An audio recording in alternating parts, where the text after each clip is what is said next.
परमपवित्र भगवाध्वज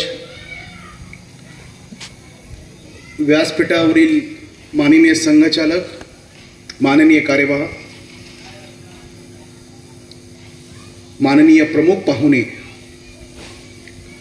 व्यासपीठावरती समोर बसलेले सर्व मान्यवर, अतिथीगण, बंधूंनो, भगिनींनो आणि आत्मीय स्वयंसेवक बांधवांनो, खरं तर कुठल्याही संघटनेला 100 वर्ष पूर्ण होणं ही साधी गोष्ट नव्हे. आज आपण बघतो की प्रत्येक ठिकाणी मित्रमंडळ आहेत, प्रतिष्ठान आहे, संघटना आहेत. त्या रजिस्टर करण्यापासून चालवण्यापर्यंत प्रत्येकाला नाकी 9 येतात. परंतु अशी एक संघटना जी 1925 साली स्थापन झाली आणि ती 2025 पर्यंत अविरतपणे कधीही न फुटलेली, कधीही न तडा गेलेली आणि दिवसेंदिवस वाढ होत चाललेली एकमेव संघटना म्हणजे राष्ट्रीय स्वयंसेवक संघ.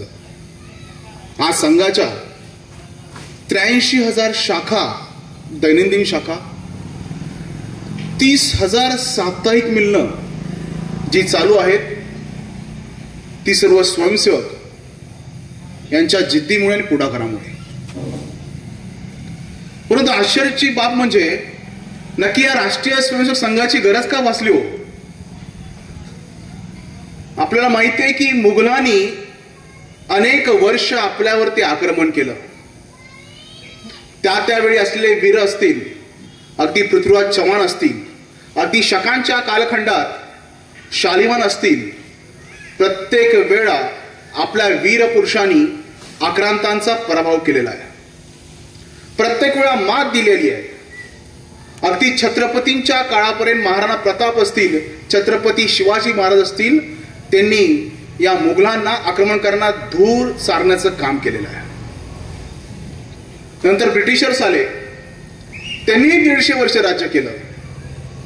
या सगळ्यांचा सारासार अभ्यास करता डॉक्टर केशव बळीराम हेडगेवार या युवकाला वाटलं की काय कारण याचं की आपला भारत देश सतत पारतंत्र्यात जातोय. कधी अखंड हिंदुस्थानाचं जर मानचित्र पाहिलं तर इराणपर्यंत, अगदी या ठिकाणी मलेशियापर्यंत, श्रीलंकापर्यंत असा अखंड हिंदुस्थान टप्प्याटप्प्याने परका का होतोय? काय कारण याचं? आक्रमणकारी आपल्यावरती आक्रमण करतायत आणि आपली भूमी बळकावतायत. तेव्हा त्यांना एक जाणवलं, हिंदुत्व नावाचं सत्व आणि संघटन आपल्यामधलं लोप पावलंय. देवगिरीचा पाडा उगीच झाला नाही, आपल्या फितरूमुळे झाला. त्या ठिकाणी अन्नधान्याची गोडाऊन असल्यामुळे त्या ठिकाणी कापसाची गोडाऊन भरण्यात आली आणि दुर्दैवाने देवगिरीचा पाडाव झाला. देशप्रेम, देशभक्ती या मातीतली कुठेतरी हरवत चालली आहे का? त्यासाठी डॉक्टर केशव बळीराम हेडगेवार या युवकाच्या मनात एक ज्वाला, एक ज्योत निर्माण झाली. आपण यासाठी करायला हवं.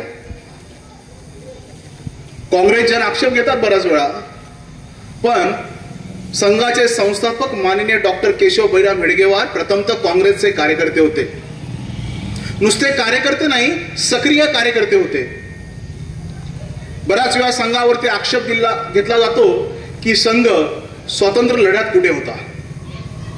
डॉक्टर केशव बळीराम हेडगेवार जेव्हा 8 वर्षाचे होते आणि इंग्लंडच्या राणीला जेव्हा त्याच्या राजसत्तेला 60 वर्ष पूर्ण झाली होती, त्यावेळी त्यांच्या शाळेमध्ये पेढे वाटण्याचा कार्यक्रम असताना या छोट्या केशवने तो पेढा खाल्ला नाही. कारण की तो म्हणाला, ज्या राणीने आमचा देश पारतंत्र्यात ठेवलाय त्या राणीचा पेढा सुद्धा आम्हाला नको. हेच नाही, जेव्हा एका भवनावरती युनियन जॅक फडकत होता त्यावेळी याच केशवने आपल्या गुरुजींच्या घरातून एक खंदक खाणून तो युनियन जॅक खाली करण्यासाठी प्रयत्न करण्यात आला. ते सीता बर्डिंग भवन. अशी असंख्य उदाहरणं आहेत. अगदी 1930चा जंगल सत्याग्रहामध्ये डॉक्टरांना भोगावा लागला कारावास असेल, 1942चं चले जावचं आंदोलन असेल, प्रत्येक वेळी संघाच्या स्वयंसेवकांनी त्या परीने या स्वतंत्र लढ्यामध्ये सहभागी झाले होते. जेव्हा डॉक्टरांना कळालं की काँग्रेस हे हिंदूंची भूमिका घेताना कमजोर पडते, मुस्लिमांचं लांबून चालून केलं जातंय, बहुसंख्य असलेल्या हिंदू समाजाला कोण विचारणार आहे की नाही, पण डॉक्टरांजवळ पर्याय नव्हता. म्हणून डॉक्टरांनी विजयादशमी दिवशी 27 सप्टेंबर 1925 रोजी राष्ट्रीय स्वयंसेवक संघाची स्थापना या महाराष्ट्रातील नागपूरमध्ये केली. पहिली शाखा कुठे लावली असेल तर पहिली शाखा नागपूरमध्ये मोहिते वाड्यात लावली. अगदी बालकांना घेऊन शाखा लावली. 4-5 बालकांनी ती जागा साफ केली. मोहिते वाड्याचा तो जीर्ण वाडा आणि त्या ठिकाणी पहिली शाखा या महाराष्ट्रामध्ये नागपूरमध्ये मोहिते वाड्यात लावण्याचं काम डॉक्टरांनी केलं. आणि तंत्र फार सोपं होतं, मंत्र फार छोटा होता. शाखा, संघाची शाखा म्हणजे एक अद्भुत रसायन आहे. काय करतात या ठिकाणी येऊन?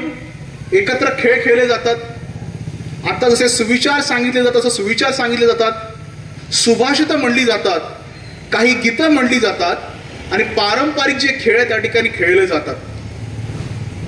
आणि या शाखेतूनच पुढे बरेच लोक त्या शाखेतून बाहेर पडले आणि राष्ट्रीय स्वयंसेवक संघाचा विस्तार पूर्ण महाराष्ट्रात नव्हे या भारतात करण्यात आला. पण नक्की कारण काय होतं की डॉक्टरांनी जेव्हा आत्मचिंतन केलं की हिंदू समाज हा एक होत नाही. नागपूरमध्ये गणेशोत्सव मंडळ होतं.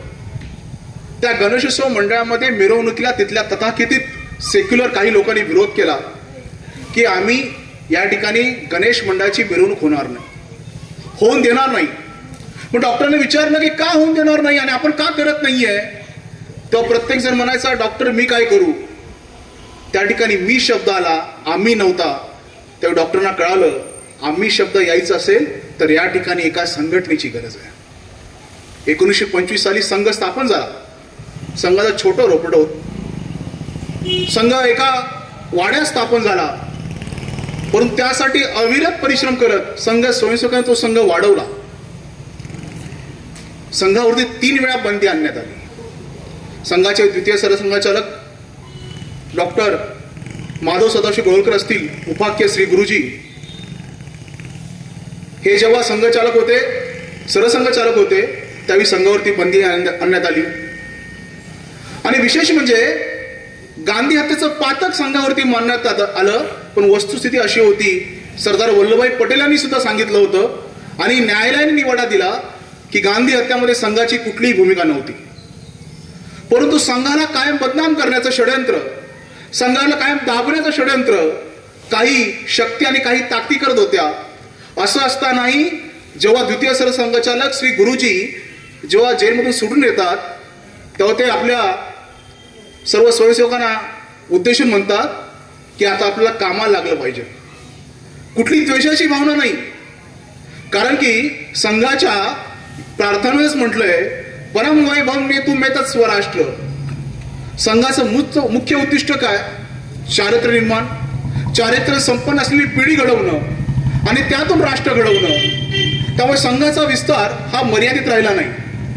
कालांतरी संघाचा विस्तार हा विविध संघटनेमध्ये होत गेला. आज मितीस 44 अखिल भारतीय संघटना आहेत ज्या विविध स्वरूपात काम करतायत. विद्यार्थी क्षेत्रामध्ये भारत माता की जय देणारी अखिल भारतीय विद्यार्थी परिषद असेल, कामगार क्षेत्रामध्ये भारतीय मजदूर संघ असेल, ज्या ठिकाणी प्रामुख्याने कम्युनिस्ट विचारसरणीचा विचार होता, भारताचा विचार नव्हता. 1962 जेव्हा चीनचं युद्ध झालं त्यावेळी या कम्युनिस्ट संघटनांनी सर्वांनी संप केला होता. त्यावेळी ते म्हणाले होते की जाही कुछ भी हो हमारी मांगे पुरी हो.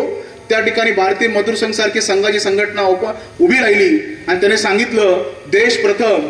कुठलंही मानधन न घेता, पगार न घेता 24 तास कारखाने ज्या ज्या ठिकाणी भारतीय मजदूर संघाचे युनियन आहे त्या ठिकाणी सुरू झाले. विश्व हिंदू परिषद असेल, सांदीपानी ऋषींच्या आश्रमात सुरू झालेली विश्व हिंदू परिषद आणि त्यांनी केलेलं राम मंदिरचं आंदोलन सर्वांना माहिती आहे की प्रभू रामचंद्र आपला रामलल्ला किती तर दिवस त्या टेंटमध्ये होता. अशोक सिंगलांचं नाव इथं आवर्जून घ्यायला पाहिजे, जे संघाचे स्वयंसेवक होते, संघाचे 4थे सरसंघचालक रज्जूभाईंचे मित्र होते. आणि या विश्व हिंदू परिषदेने राम मंदिराचा मोठा लढा चालवला. अमरनाथ यात्रा असेल, अमरनाथ यात्रा बंद झाली होती. अमरनाथ यात्रा बंद करण्यामध्ये अनेक षडयंत्र होती, पण विश्व हिंदू परिषद ती अमरनाथ यात्रा सुरू केली. संस्कार भारतीय असेल, संस्कृत भारतीय असेल, सहकार भारतीय असेल,